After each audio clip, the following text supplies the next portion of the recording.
The Daily Code Snippet.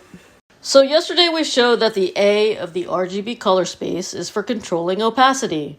Does this mean that if you do not want full opacity that you have to use the RGBA color space? No, because there's also a separate opacity property. For the opacity property, the value of 1 is full opacity and the value of 0 is full transparency. The default value for opacity is 1. So if it is not defined, the browser assumes you want the color displayed at full opacity. So in our example, we will again look at the colors red, green, and blue. Instead of using the RGB color mix, we will use the hexadecimal or hex color space or the color name system. Then we will add an opacity property and set it to the following values: 1, 0.8, 0.6, 0.4, and 0.2. Let's take a look at the CSS.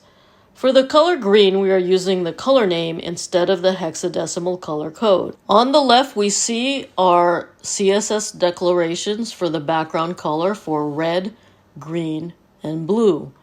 We also see our declarations for opacity at the different levels.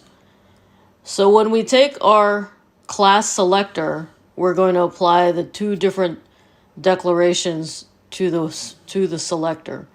We will have a background color to designate the color and also the opacity to designate the level of transparency.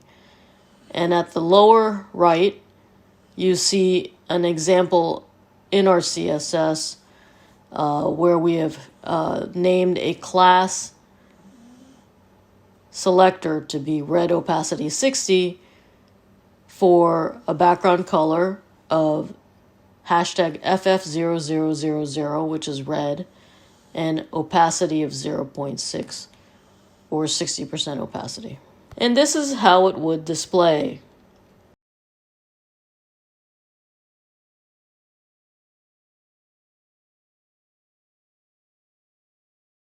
The main difference is that when using the opacity property to add transparency to an element's background, all the child elements will also become transparent as well. If you do not wish the child elements to also have the transparency applied, then using the RGBA color space would be preferred. Presented by Designers Learn Code.